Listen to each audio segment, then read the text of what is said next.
오늘 이 말씀에 기록된 것처럼 이 땅에도 비가 좀 시원하게 많이 좀 내렸으면 좋겠습니다.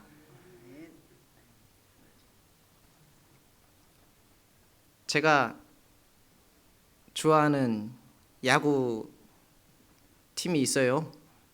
근데 어저께 경기는 시작부터 조금 어려웠습니다. 경기가 시작되고 얼마 되지 않아서 점수가 5대 0으로 벌어졌어요. 심지어 제가 응원하는 팀의 투수, 공을 던지는 사람은 우리 팀의 에이스 선수였는데도 속절없이 그렇게 무너져 내렸습니다. 그런데 제가 응원하고 있는 그 팀이요, 요즘에 참 좋아요.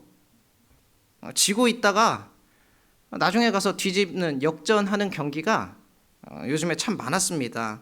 그 기억이 저에게 있어서일까요? 응원을 하는 저도 이거 뭔가 이길 수 있을 것 같은데 이런 생각이 좀 들었습니다.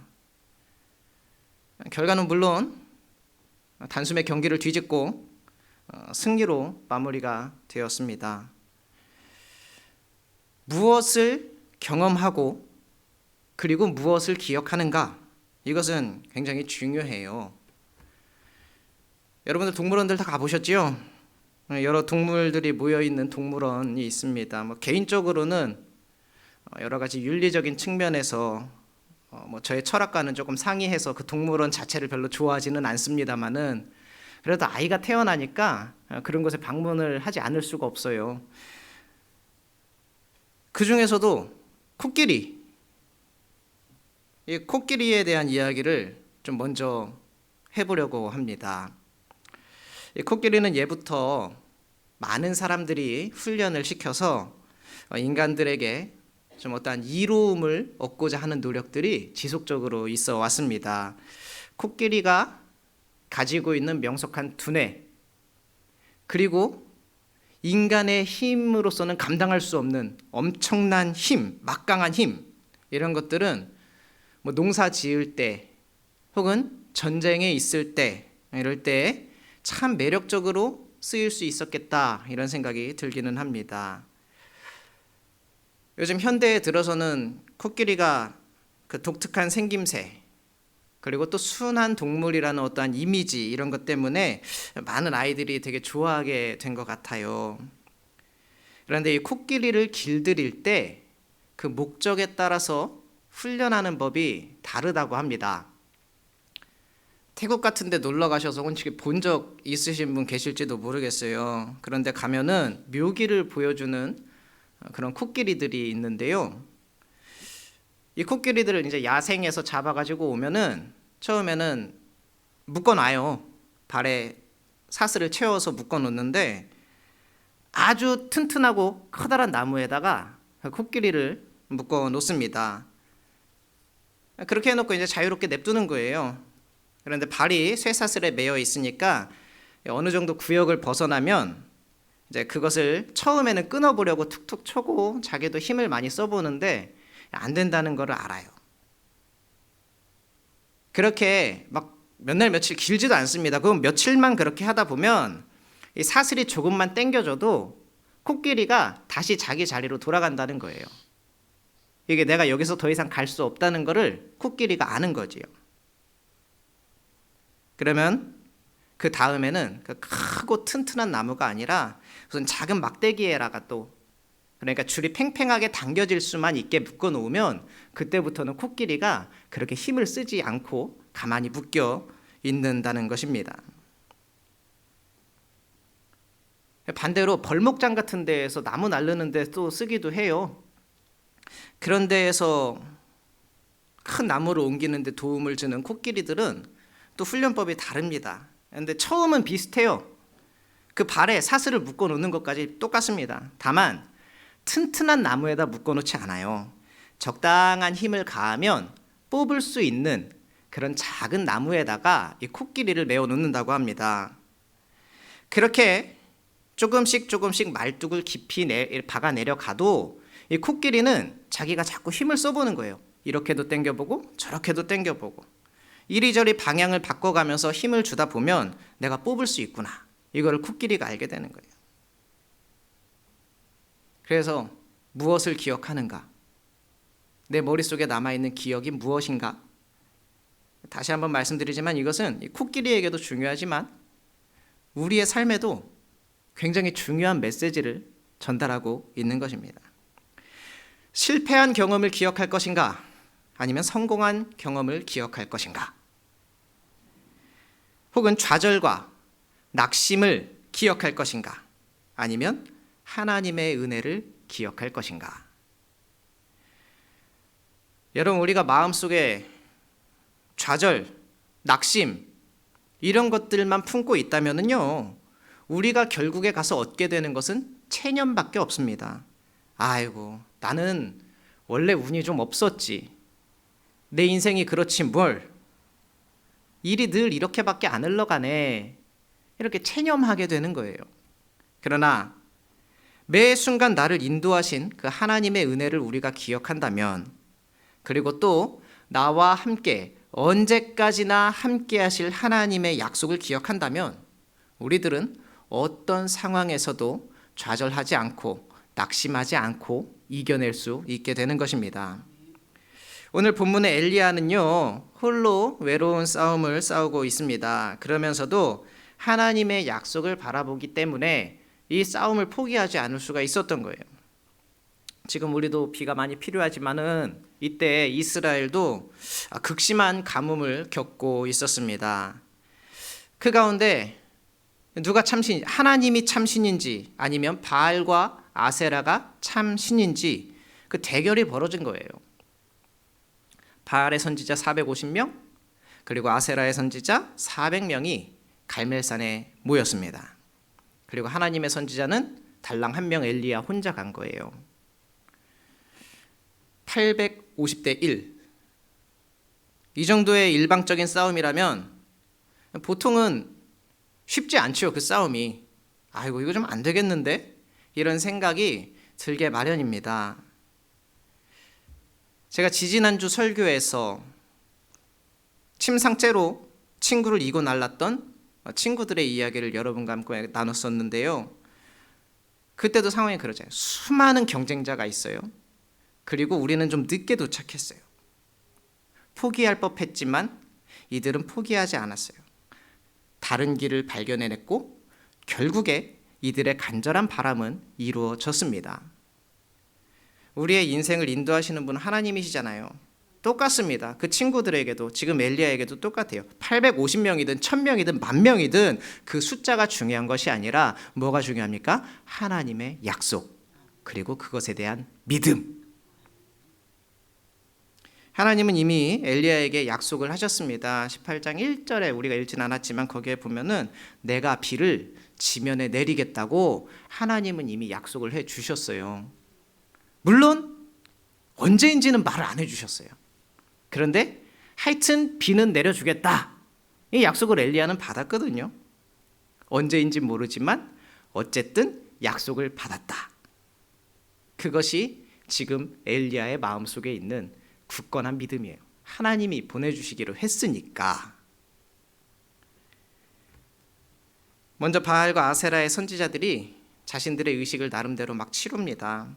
아침부터 낮이 될 때까지 그들의 신의 이름을 부르면서 응답해달라고 막 소리를 질렀어요. 제단을 빙글빙글 돌면서 춤도 추면서 그렇게 의식을 치렀습니다. 그런데 시간이 아무리 흘러도 아무런 변화가 없어요. 그때부터 바알과 아세라를 섬기는 선지자들은 아주 극단적인 행동을 취하게 됩니다. 칼과 창으로 자신들의 몸을 자해하면서까지 미친 듯이 소리를 지르고 몸을 움직이기 시작했어요. 이건 세상의 방법입니다. 네가 그것을 얻고자 한다면 너의 몸을 더욱더 상하게 하라고 세상은 오늘날에도 여전히 우리에게 요청하고 있어요. 더 열심히 해라. 죽을 때까지 열심히 해라. 네 노력이 부족해서 그런 거고, 너의 열정이 부족해서 그런 거고, 너의 열심이 부족해서 그런 거니까 더 열심히 뛰라고. 세상은 이런 방식으로 우리를 날마다 극한까지 몰아가요. 그러나 하나님의 방법은 조금 다르다는 거지요. 우리의 힘과 노력도 중요하지만 결국에 이 모든 일을 이루시는 분은 바로 하나님이라는 거예요. 결국 이 850명에다 되는 사람들이 그렇게 오랜 시간 아우성을 치고 소리를 질렀지만 아무런 일도 일어나지 않았어요. 이제 엘리야의 차례가 되었습니다. 엘리야는 이 사람들처럼 막 부산스럽게 하지 않았어요. 다만 그 제단 주위에 도랑을 파고 번제물을 놓고 그저 물을 3번 부었습니다. 그리고 기도했어요. 그냥 가만히 기도만 했어요. 혼자서. 하나님이 이스라엘 중에 하나님이라는 것, 그거 첫 번째. 그리고 내가 하나님의 종이라는 것, 이거 두 번째. 그리고 세 번째, 저 사람들이 이 모든 일들이 하나님의 말씀대로 되어가는구나, 이거를 알게 해 주십시오.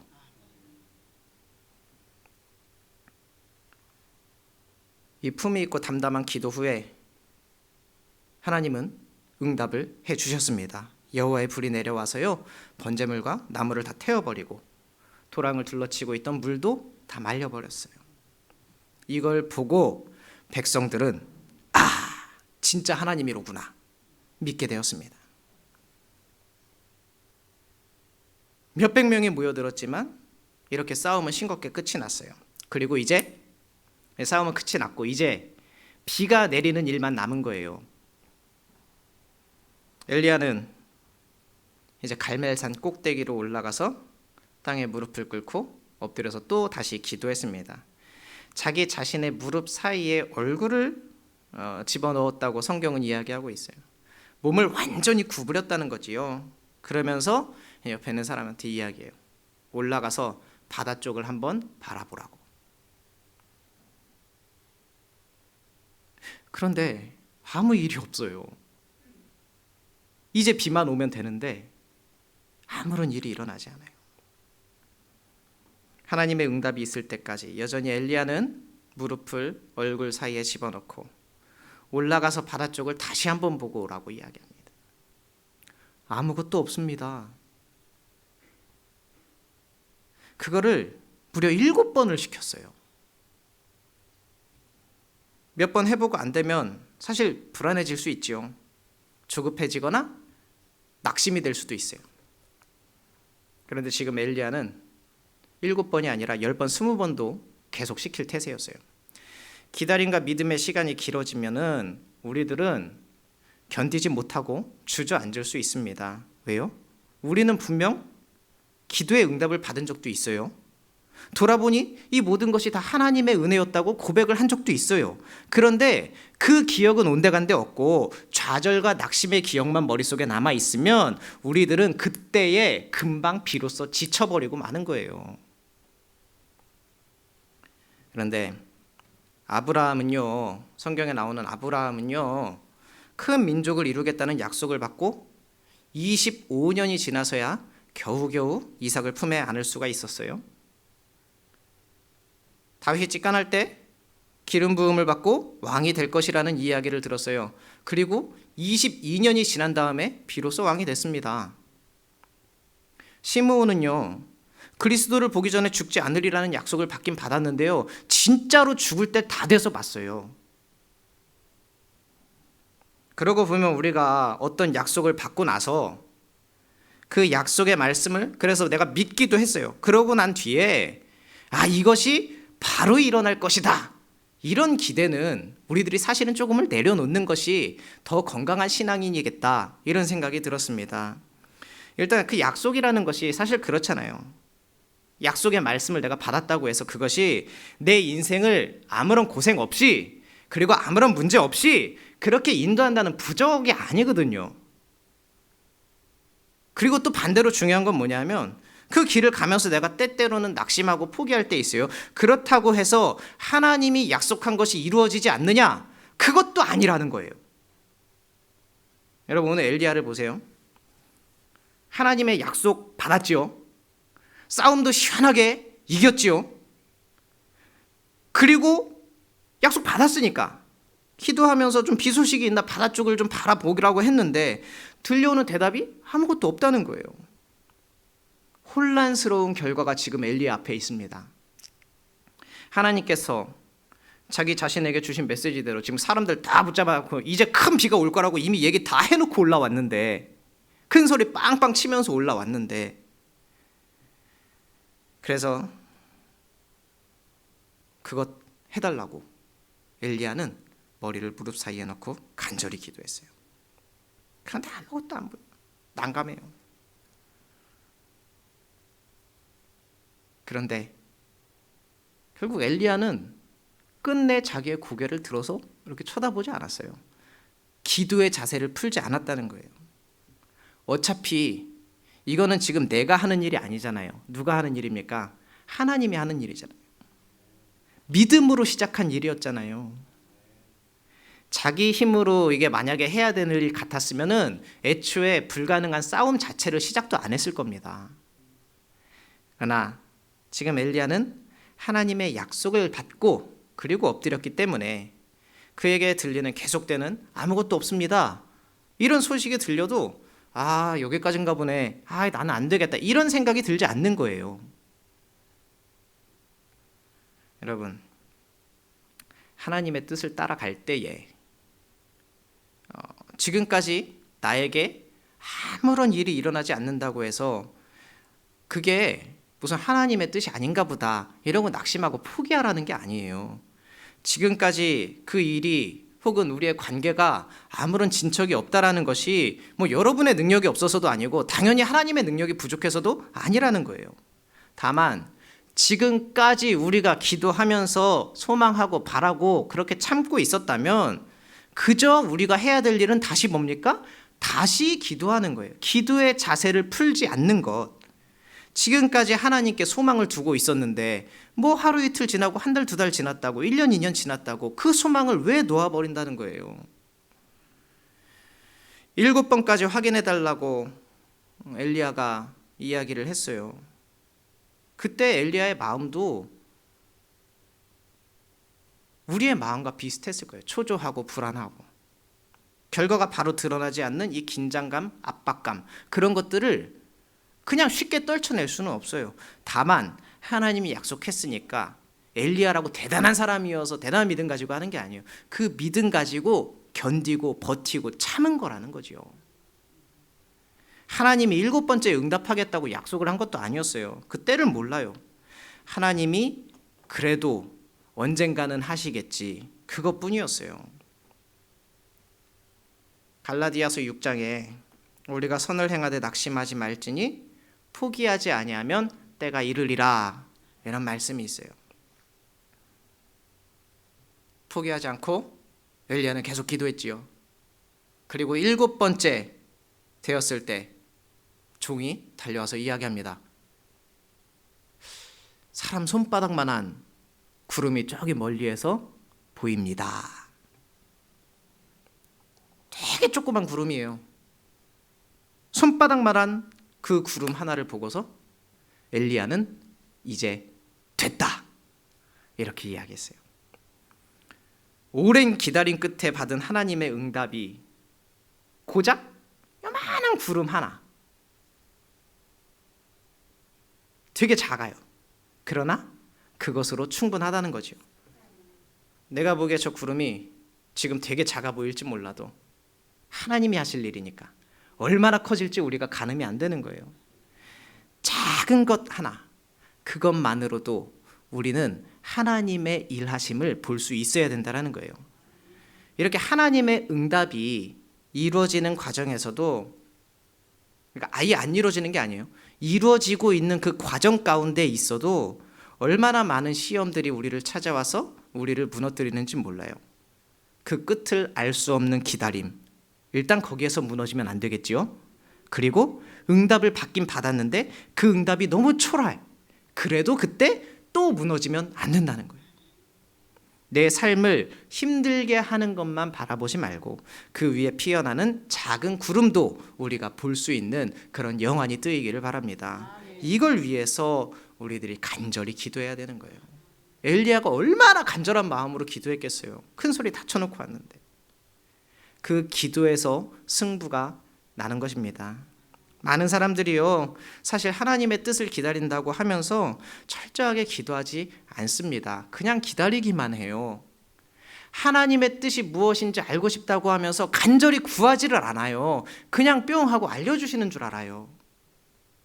간절한 기도라는 거는요, 그냥 한 번 하고 끝나는 기도는 간절한 기도 아니에요. 부흥회 때, 사경회 때 와가지고 목소리 크게 내서 기도했다고 간절한 기도 아니에요. 7번이라도 확인하는 동안에 인내하면서 끝까지 기도의 자세를 풀지 않는 것, 우리가 할 일은 바로 그거라는 거지요.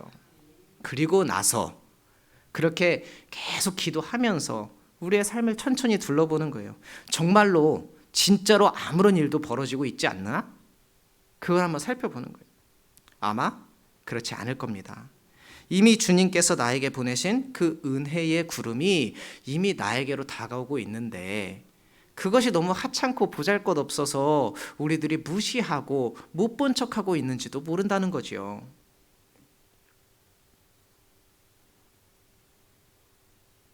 이번에 가정의 달 맞이해서 우리가 가족들 구원하는 프로젝트를 교회에서 했는데, 이거 끝났다고 혹시 낙심하시는 분 계시면 안 돼요. 믿지 않는 남편을 위해서요, 거의 20년 30년 넘게 기도하던 아내가 어느 날 그 남편의 언어 하나가 달라진 거, 그걸 보고 소망이 가득 차서 하나님께 찬양을 드렸어요. 뭐 남편이 내가 당신 따라서 교회 나갈게, 나도 이제 예수 믿을게, 이렇게 말하지 않았지만 그 달라진 그 작은 단어 하나, 그 작은 태도, 그거 하나 보고 이제 됐다, 이렇게 감사할 수 있다면 우리들은 이미 하나님의 응답을 누리면서 사는 신앙인이 되는 것입니다. 그 작은 변화, 작은 구름 하나로도 하나님이 하실 일들을 기대할 수 있게 되는 거지요. 야구 얘기로 다시 돌아갑니다. 잘 되는 팀은요, 경기가 잘 안 풀리는 날 있죠. 잘 되는 팀도. 그런데 안타 하나에 분위기가 확 바뀌어요. 고작 안타 하나 쳤을 뿐인데 이제 공격의 물꼬가 트였구나, 이렇게 생각을 합니다. 반면에 잘 안 되는 팀은요, 안타를 딱 쳤어도 그 응원하는 그 사람들이 그래요. 저 선수는 꼭 영양가 없이 주자 없을 때만 안타를 치네, 점수 차이가 이만큼 벌어졌을 때 이제 안타를 치네, 뭐 이렇게 얘기를 해요. 여러분, 우리가 기도하면서 여러분의 응답이 오는 곳을 바라보시기 바랍니다. 비록 내 눈에 작은 구름만 보여도, 그리고 그것이 남들이 보기에도 되게 필요 없는, 턱도 없는 구름이라고 남들이 여길지라도, 그래서 누군가는 그것 보고 절망하겠지만 또 누군가는 그것 때문에 실망하고 낙심하겠지만, 그래도 우리는 그 조그만 구름 하나 보고도 이제 하나님의 역사가 시작되었구나, 이거를 기대할 수 있는 믿음들이 우리 가운데 있기를 바랍니다. 하나님이 우리 삶에 얼마나 많은 사인들을 남겨놓으셨는지 몰라요. 길 걸어가다가 만나는 꽃 같은 거 하나도, 우리가 마스크 잠깐 내리고 숨 들여 마셨을 때 마셔지는 그 상쾌한 공기도 모두 다 하나님이 내가 너를 이만큼 사랑해 라고 하는 사인으로 우리가 받을 수 있어야 된다는 거지요. 여러분, 하나님은요, 반드시 어떠한 방식으로든 언젠가는 응답을 하시는 하나님입니다. 믿음으로 기도하면서, 기다리면서 마침내 그 주님의 응답을 맛보고 기쁨을 맛보는 우리 모두가 되기를 주님의 이름으로 축원합니다. 기도하겠습니다. 할렐루야. 은혜가 풍성하신 아버지 하나님, 우리들이 소망 가운데 기도하며 또 나에게 날마다 응답하시는 주님의 은혜를 발견하게 하여 주시옵소서. 우리의 삶 곳곳에 온통 주님의 사랑이 가득하다라는 것을 우리들이 깨달아 알게 하여 주시옵소서. 때로 낙심할지라도, 때로는 지칠지라도 주님께서 나에게 행하실 그 모든 일들을 기대하며 또 약속을 믿으며 참고 견뎌낼 수 있는 우리 모두가 되게 하여 주시옵소서. 베풀어 주신 모든 은혜에 감사드리며 예수님의 이름으로 기도드리옵나이다. 아멘.